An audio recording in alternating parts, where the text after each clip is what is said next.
saat sudah jalan dan nggak enak, itu kan bikin rating kita jelek kan, jadi orang nggak mau datang lagi. Terus gimana? Prinsip saya gampang. Prinsip saya adalah di kesempatan ini saya mau cerita nih. Jadi ada temen kita follower di YouTube ada komen, jadi diskusi atau mungkin curhat ya kan, cerita minta solusi karena bisnisnya sepi. Jadi bisnisnya ini baru mulai 1 bulan kurang lebih, usaha makanan, ya usaha bakso, tapi baksonya udah 1 bulan ternyata nggak ramai. Nah, dari teman kita ini juga mengevaluasi dan ternyata pas dievaluasi merasa ada kesalahan saat produksi atau di usahanya gitu, akhirnya sepi. Nah pertanyaannya, usaha udah jalan kurang lebih 1 bulan, nah dia udah improve nih, dia sudah perbaiki kesalahannya, tapi gimana cara bikin rame di tempat yang sama? Karena kan masalahnya di tempat yang sama, mungkin waktu kesalahannya cukup fatal ataupun tidak fatal misalnya, tapi kan orang sekitar udah tahu kalau tempat itu mungkin udah di-embed, wah ada kesalahan di sini. Kadang-kadang orang kejam, kan netizen kejam. Salahnya satu, waduh udah kemana-mana dah, udah kayak nggak mau datang lagi. Itu gimana cara mainnya? Mungkin teman-teman udah pernah ngalamin tuh. Ingat, di-share ya di komen di bawah. Saya rasa untuk semua pengusaha udah pasti tahu dong, nggak ada keberhasilan yang tanpa kegagalan. Jadi kegagalan itu berhasil. Mungkin salah satunya ya ini lompatannya. Diskusi untuk hal ini saya mau sharing pengalaman saya sendiri nih. Jadi saya kan punya bisnis makanan dan minuman. Nah makan minuman khususnya pandemi ini akhirnya kita collab, tutup nih.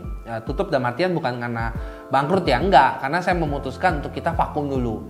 Nah sebenarnya waktu saya mulai usaha makanan saya, salah satunya roti, itu kan bukan berarti langsung bagus, langsung enak. Enggak guys, karena waktu itu prinsip saya adalah kita mulai dulu aja, produknya kita improve saat berjalan. Tapi masalahnya adalah saat sudah jalan dan nggak enak, itu kan bikin rating kita jelek kan, jadi orang nggak mau datang lagi. Terus gimana?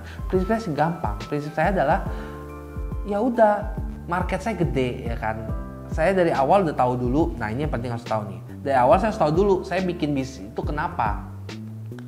Makanan yang saya buat ini makanan yang gampang dikonsumsi nggak, yang diminati banyak orang nggak, yang range areanya luas nggak. Saya harus tahu. Kalau saya tahu saya udah nggak usah takut. Kenapa? Kalau riset saya dari awal kuat, riset saya, ingat risetnya awal kuat, saya nggak perlu takut kalau saya gagal atau saya salah gitu. Karena riset saya udah kuat, saya udah tahu alasan saya bikin bisnis A atau katakan suka makan bakso dengan pedas atau apa, saya nggak perlu takut karena areanya gede gitu loh. Mau cewek, mau cowok, tua, muda doyan bakso. Ya udah, disitulah saya mulai. Nah, untuk mulainya, apakah langsung kita jual atau enggak? Kalau saya akan tester dulu produknya, teman-teman. Jadi, saya kasih ke teman, saudara itu biasa pahit-pahit tuh. Teman-teman kalau misalnya ngerasain, pasti pahit-pahit kasih saudara, teman. Biasanya tuh kalau ngomong tuh, wah komen, nggak apa-apa, kita terima aja, ya kan? Probability mana yang lebih bagus? 10 orang yang tanya dari teman, tetangga, sama kita kasih. Kalau 5-6 orang bilang enak, ya udahlah. Kita lihat fokus 6-7 orangnya lah, yang 3-4 orangnya kita skip dulu lah, kita anggap nanti kita cari, kita lengkapin kurang di mana. Ya bener nggak? Itu penting ya. Yang pertama saya ketahui dulu produk apa saya buat, saya harus tahu dulu marketnya ada atau enggak. Kedua saya uji, apakah langsung ramai? Enggak guys, masih banyak lagi tempat segala macam, packaging masih banyak banget, PR banyak banget. Dan kalau kalian penuh itu semua, kalian beres semua, baru kalian jualan, kalian nggak akan jualan-jualan. Udah dapat market tahu, terus produknya dapat, ya saya jualan. Nah jualannya ini yang benar-benar harus perhatiin. Jangan langsung dengan modal besar, apalagi kalau bisnis pertama. Saran saya, jangan langsung modal besar. Kayak saya lakukan, saya menggunakan properti atau menggunakan fasilitas yang saya punya. Kalau saya nggak punya fasilitas itu, biasanya saya belum mau kerjain. Biasanya mungkin saya akan kerja dulu sama orang, mungkin saya akan belajar dulu ngikut teman saya atau apa. Kalau saya biasa seperti itu. Atau saya memang punya modal dan saya hire orang untuk kerjain. Jadi saya modalin orang, nggak apa-apa. Tapi kalau misalnya baru, biasanya saya mulai dari yang paling murah, paling hemat. Kalau saya bisnis bakso, saya bikin bakso dengan modal, dengan mesin seadanya. Pastinya bahan harus berkualitas, bahan harus bagus, tapi mesinnya atau alatnya seadanya. Setelah itu, dengan era sekarang digital tuh enak banget, kita bisa jual online. Ya, bener nggak?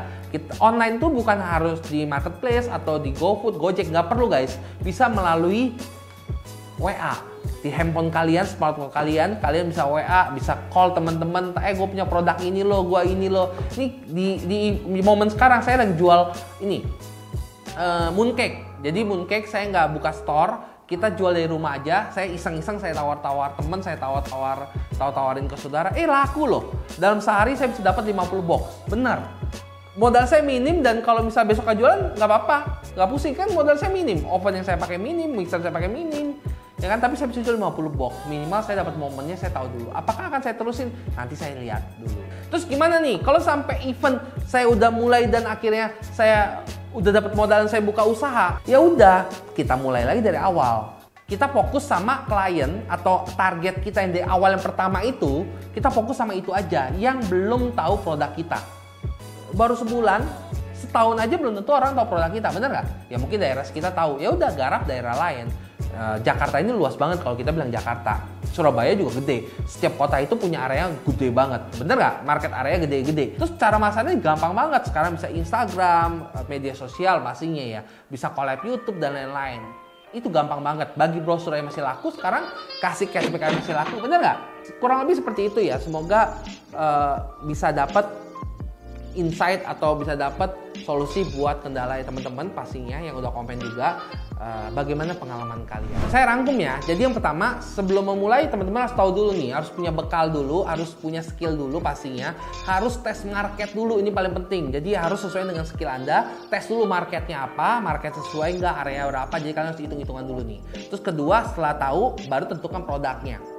Ya kan, kadang-kadang produk kita kan punya 10 produk yang kita bisa misalnya. Ya kita tentuin jangan 10-10-nya kalau baru mulai. 1, 2, 3 aja cukup. 1, 2, 3 bahkan makin dikit makin tajam kan biasanya.